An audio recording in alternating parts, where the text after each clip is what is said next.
There is a dry brown tube stuck to the side of your house. It is on the garage wall, or under the porch roof, or tucked beneath the eave where the paint is pale and clean enough to make the mud look even worse. It looks like something splashed there after a storm and then hardened. A crusty lump, a stain, a little mistake glued to your wall, so you grab a scraper. The metal edge touches the mud. One push, and it will crack loose. One scrape, and that ugly thing will drop to the ground in pieces. Stop. Before you scrape it off, wait, because that mud may not be dirt. It may not be random. It may not even be the problem on your wall. What you are looking at may be a sealed nursery built by one of the most misunderstood hunters around your home. And inside it, there may be spiders. Not spider eggs, not dust, not empty dirt. Spiders, paralyzed, packed into the chamber, stored in the dark for something growing behind that thin wall of mud. And honestly, your first reaction makes sense. Most people see a mud nest on a wall and immediately think of infestation. They think of wasps swarming out. They think of stings. They think of something spreading. Something dirty. Something that should not be there. The shape does not help. It can look like dried droppings. It can look like a muddy scar. Sometimes it is a long tube, like a tiny pipe glued to the wall. Sometimes it is lumpy, sealed, and uneven, like someone pressed wet clay against your house and walked away. There is no cute movement, no obvious purpose, no little sign that says, "Do not remove this. I am working." So the human brain does what it always does when it sees something strange on the house. It reaches for control. Scrape it, spray it, knock it down, clean the wall, make it look normal again. But that is where the story changes. That dried mud was not splashed there by accident. It was built grain by grain by a solitary wasp, a mud dauber.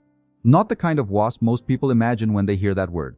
Not a yellow jacket nest boiling with angry workers. Not a paper nest full of defenders ready to pour out at the first vibration. A mud dauber is usually alone. One female finds wet soil, gathers tiny mouthfuls of mud, and carries them back to a protected surface. A wall, a beam, a porch ceiling, a garage corner, a sheltered place where rain will not destroy her work. Trip after trip, she presses the mud into place. She is not decorating your house. She is building a chamber, a sealed room, a nursery with no windows. And the real action is happening where you cannot see it.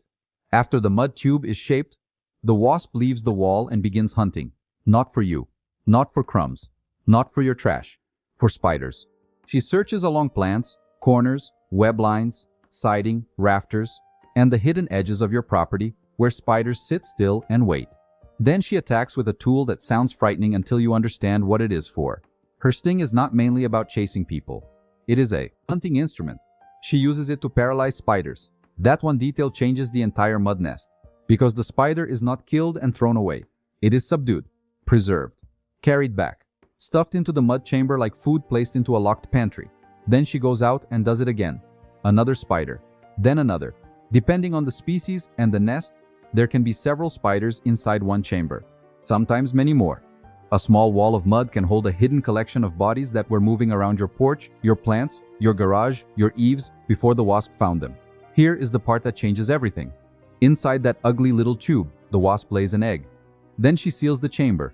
From the outside, it just looks like dry dirt on your wall. Inside, a larva will hatch into darkness beside a stockpile of paralyzed spiders. No sunlight. No open air. No visible movement. Just a sealed room, a growing body, and a pantry that was prepared before the larva ever existed. That is not random mud. That is planning.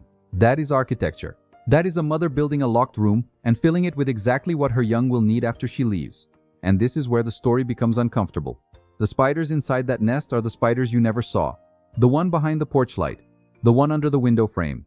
The one tucked against the siding. The one sitting near the garage corner, where you only notice webs after they are already dusty. The mud dauber does not need your permission to patrol those places. While you are walking past that wall thinking the brown tube is the problem, the real problem may have already been dragged inside it, leg by leg. This does not mean every spider around your home is dangerous. Most are not. The quarry fatal, Firigor mandou giganarou. O menenterisobia. Serem vauraus, Flivar gigana siliconimentos picoenta. Pai darmar mandojo de keplugum nabuto blati. Hands. A mud dauber is proof that a hunt has been happening. The nest is not only a home. It is a record. A sealed archive. That dirt on your wall may be a sealed archive of the spiders you never saw. Let that settle for a moment. The thing you are about to scrape away may be evidence that something has already been working in the background. That is why the mud nest feels so strange after you understand it. It does not become beautiful in the normal way. It is still rough, still brown, still stuck to the wall like a stain. But now it has weight. Now the cracks mean something. Now the sealed end means something. Now the tube is not just a tube. It is a door that was closed on purpose. And behind it, a tiny life is converting a hidden spider hunt into the next generation of hunters. This is the part most people never get to see. This is the part most people never get to see. They only see the outside. They only say the outside, the dry smear, the ugly bump, the thing ruining the clean line of the wall. So they scrape. And when the nest breaks open, sometimes, what falls out is not just mud. It can be spider remains, empty skins, fragments of the pantry after the larva has fed, evidence of what was stored there all along. Imagine that for 1 second. You thought you were cleaning a wall, but you were opening a sealed room. You were cracking the lid on a place where a wasp had stored the results of her hunting. Before you remove it, understand what it was doing. A mud Dauber nest outside, in a place where people are not brushing against it, is often better left alone. These wasps are solitary. They are not usually trying to defend a colony. They do not behave like social wasps guarding thousands of nestmates. That does not mean you should grab them, poke them, or press your face close to the nest. They are still wasps. They can sting if handled or trapped. If the nest is in a doorway, near a child's play area, inside equipment, or somewhere it creates a real problem, removal can be reasonable. But the mistake is the reflex, the automatic. Scrape. Devistas de seriche. Surfires. Teve embaixo do real, tocos, spot ele fogões fusilos. Assumption that a cleaner, himpeano to vese turisalando bel. Heras do live seisa com a comunais furdude.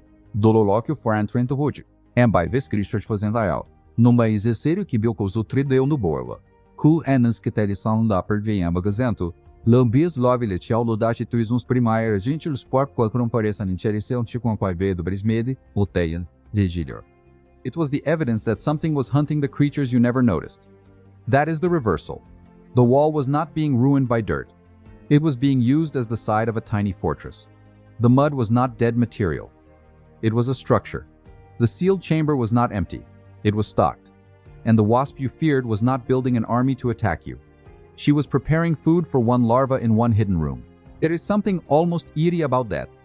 A creature smaller than your thumb reads your house differently than you do.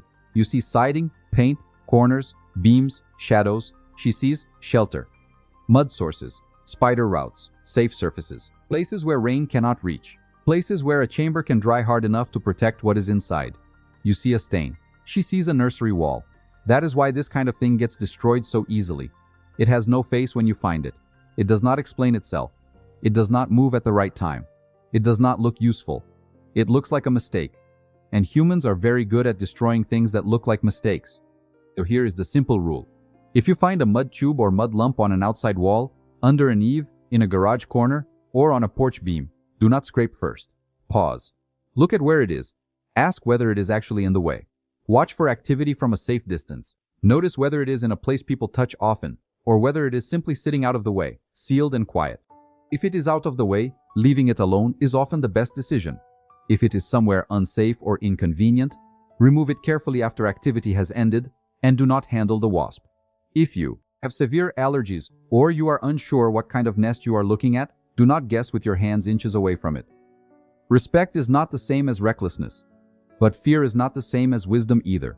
The next time you see that brown little tube on a pale wall, the scraper in your hand may feel different. The same mud will still be there. The same ugly shape.